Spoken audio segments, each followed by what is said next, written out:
think the people who could benefit from this type of training, it really is open to anybody who wants to engage with people at any level. So from your community activist who wants to set up a toddler group, through to on-the-ground practitioners who want to engage with the community, senior management within local authorities and community planning partners, and our local elected members and government. Essentially anybody that wants to get the best and really genuinely wants to know what people think and feel and what positive change they want to see. The people who could benefit from this type of training is firstly ourselves as the key partners that are going out to do the engagement, but more importantly it's a community, because if we can get better in engaging with the community, if we can get better in listening to them, better in giving them a voice which is being heard, ultimately they'll benefit and help to influence and shape future policies and strategies and just ways forward that we're going within the council.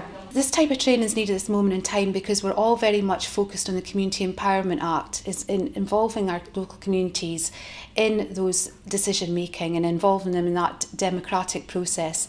And I think we are, as a council, trying to move forward with that, to raise that profile, to better the ways that we're engaging, to better find ways of having that communication with the community. And it's a two-way communication. We need to hear their opinions and feedback to basically feed that back up right through to the top, to the decision makers within the council as well. One of the things that we learnt fairly quickly was that this is about a culture change across public services.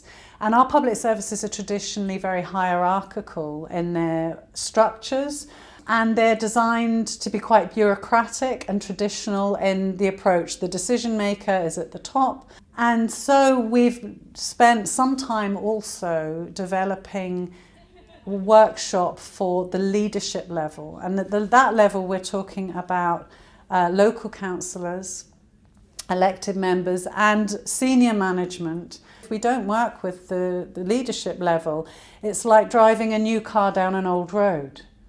Yeah?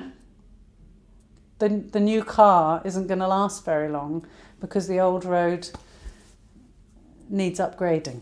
I think this training helps people and organisations maybe understanding how to have those difficult conversations, how to have more honest conversations, and how to communicate much more effectively, how to have better conversations with your community, fundamentally. I feel working in partnership and within the community is really important, that the way we're moving forward, that we need to build capacity if we want to make change. And the only way we're going to make change is to know what people want within the community, to know the communities. And training like this, I feel anything that can give us the tools or the information or some direction in how to take this process forward, it can only be a positive thing. We've always been quite strong at delivering good dialogue or working with communities to get good dialogue. I think if we be really honest, we weren't that disciplined at reaching that sort of true deliberation. And what this process has given me is the sort of, right, yes, let's do this really strong and effective dialogue, but now let's stop and start to make more deliberative decisions. The last topic that we just spoke of was how to structure a conversation by wearing different hats.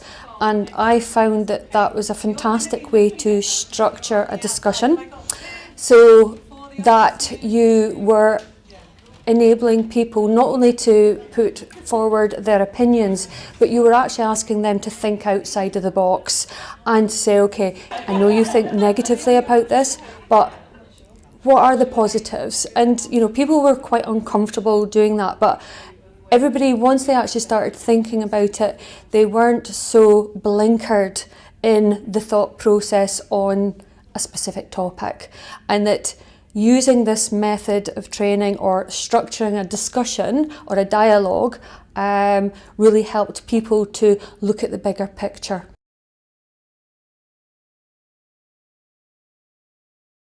I have used the training to help support a mini public that we trialled in quite an unusual rural setting.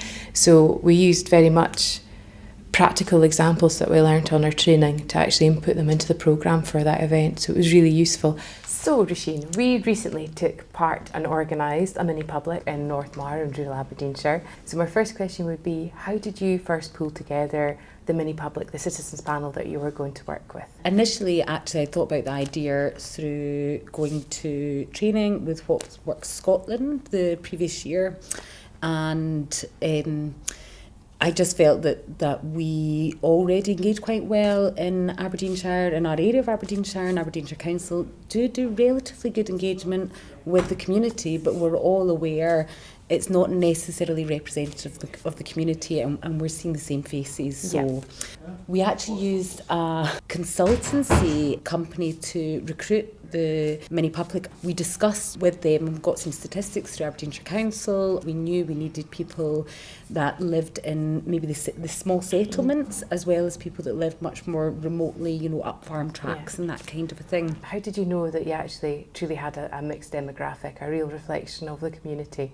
I think we all felt when we walked in the room, it was very clear that it was a different group. The atmosphere was actually less comfortable. People weren't used to, people were maybe a little bit suspicious as well, even down to, not helping themselves to tea and that kind of a thing. So, but you could see, and we knew very quickly that people were from very different backgrounds. So you had, your 90-year-old farmer that had maybe been there for 3 or 4 generations, that lived way up the glen. You had a youngster who was what I guess the local people, or the longer term local people would call an incomer, but of course all very much part of the community. And you had everything really in between. I think one of the key things was we also really explained to the people there what they were doing there. We did also, one of the questions that we asked people was, about why they came forward to get involved, and we actually paid people to get involved in the activity, and it was a factor in the scale of 1 to 10. It was quite high for most people. The remuneration was there.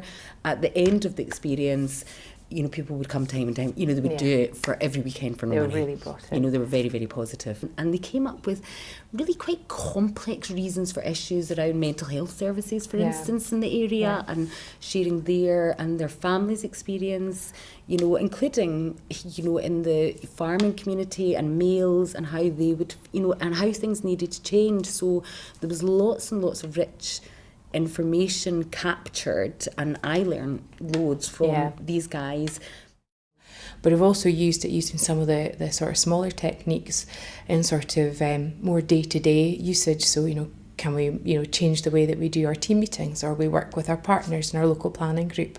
So some very small things, but also some larger things as well.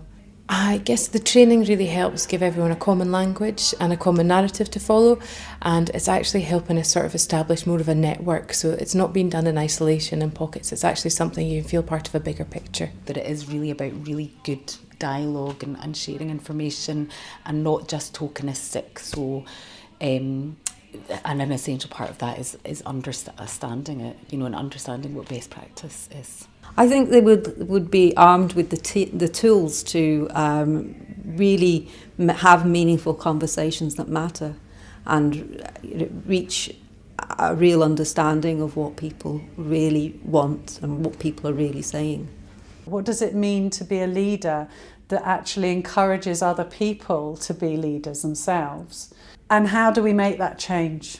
How do we really bring in the public in a really meaningful way, that they can participate in a decision being taken and they were part of that decision? And when it happens well, it's incredibly powerful. It actually gives you tingles up your spine.